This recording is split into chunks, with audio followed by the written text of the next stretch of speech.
I want to take this opportunity to share with you a very brief overview of my strategic vision for the Archdiocese of Perth at this time. Our Archdiocese exists as the local expression in our part of Western Australia of the Universal Catholic Church. Our vision and our strategic plan are, as Pope John Paul II once wrote, grounded in the gospel of Jesus.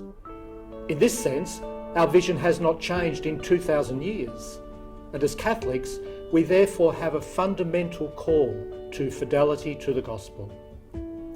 We share this with the worldwide church and live it out in communion with the church.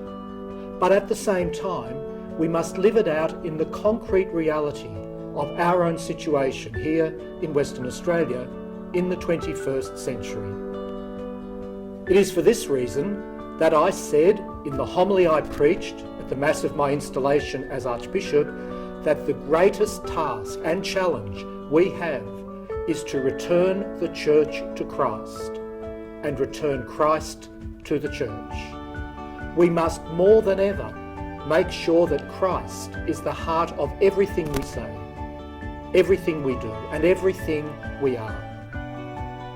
Because we find Christ presented to us in the pages of the Gospel, read and understood within the faith of our Catholic tradition, we must say then that the spreading of the Gospel of Jesus, both amongst our own people and to the wider society in which we live, is our fundamental task and privilege. When I became Archbishop, work was already well underway in terms of developing a concrete strategic plan for our Archdiocese. A strategic planning subcommittee had been established with the assistance of the Archdiocesan Finance Council, and many objectives had been identified. I gladly accepted and affirmed this process and have endeavoured over the last 2 years to identify the areas of major importance. I am grateful to the members of the subcommittee for their commitment, energy and expertise. Of course, a vision and a concrete plan for our Archdiocese will need the commitment of significant resources, financial and otherwise. But in the end, it is the quality of our individual and communal commitment to the gospel which will determine whether or not we can be the church here in Archdiocese that the Lord is calling us to be. The Finance Office and the Finance Council have a key role in managing our resources so as to ensure, as far as possible, that we are in a position to work consistently towards our goals. But the plan itself is grounded in the gospel, built on the energy and faith of our Catholic community, and ultimately under the direction and leadership of the Archbishop of the day. This is a responsibility and a privilege which I am happy and eager to fulfil.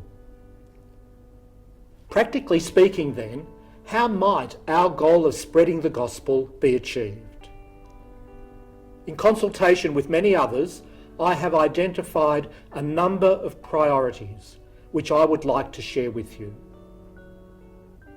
As a first priority, and one of vital importance, I would mention the area of professional standards and our response to the terrible evil of child sexual abuse. Much of my time as Archbishop has been and continues to be spent on this, and we still have much to do to correct the past and to build a better present and future. This is a delicate and complex task, and I am confident that we are now firmly on this journey. My hope is that as a Catholic community, we will all see this as an urgent priority for us and do whatever we can to respond as the Lord would expect us to. Secondly, there is the need for effective communication within the Church and beyond the Church. In the past year, I believe we have made some significant progress in moving forward in this area. We have appointed a communications and media manager. We have conducted a review of the Record newspaper and made some difficult but necessary decisions about future directions. We are presently creating a new website and intranet, and we are strengthening our relationships with the media in general. Thirdly, and very importantly, I see it as one of my major priorities to offer support to all of our priests. Our church is a Eucharistic community, shaped by the Lord's gift of himself to us in the Eucharist. And our priests are the ones called by the Lord to be at the heart of our Eucharistic communities as their shepherd leaders. I am conscious that our clergy, both priests and deacons, are faced with many difficult challenges. We all have a responsibility to care for our priests, to support them, to pray for them, and to offer them whatever encouragement and cooperation we can.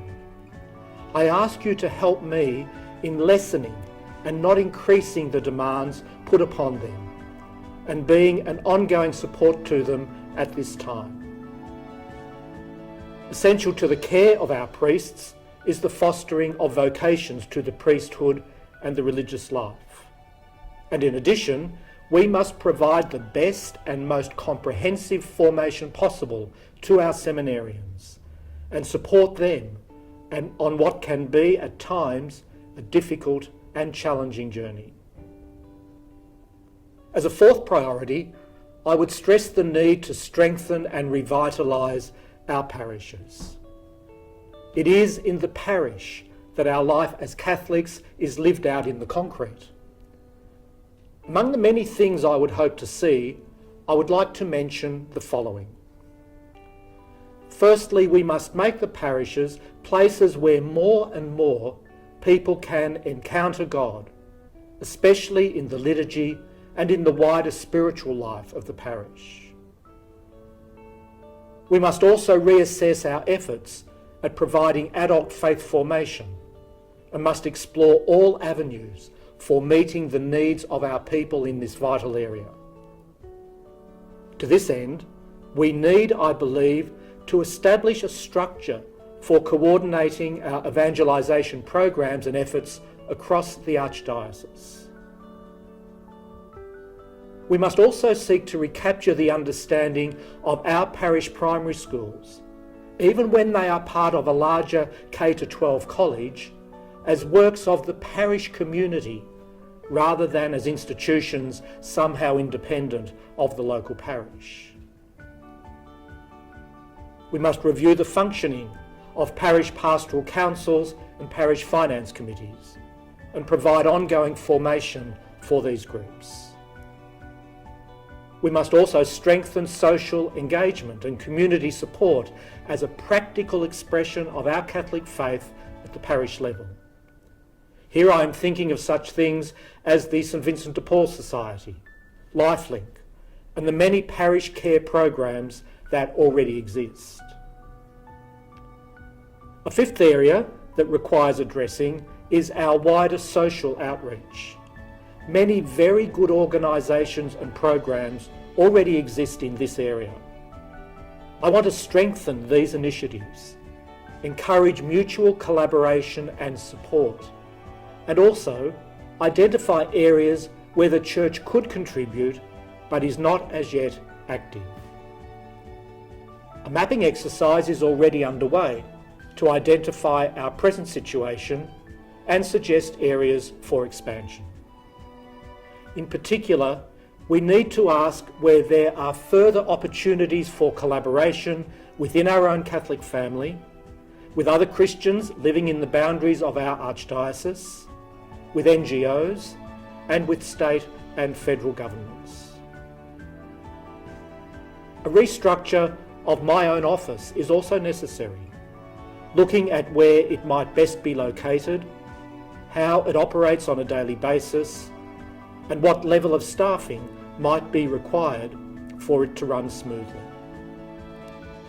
Finally, there is the need to plan for the future, which will involve both a focus on our present parishes and a clear identification of those areas where we will need to provide new parishes and schools, either in the short or the long term. So there is much for us to do. The matters I have mentioned do not in any way exhaust the challenges and opportunities before us. In terms of the issues I have spoken about here, I am confident of the Lord's presence at work among us to complete the tasks before us. My last words are to thank you for the many ways in which you serve the Lord and the people of the Archdiocese of Perth. I hold you regularly in my prayers, and I ask you to continue to pray for me.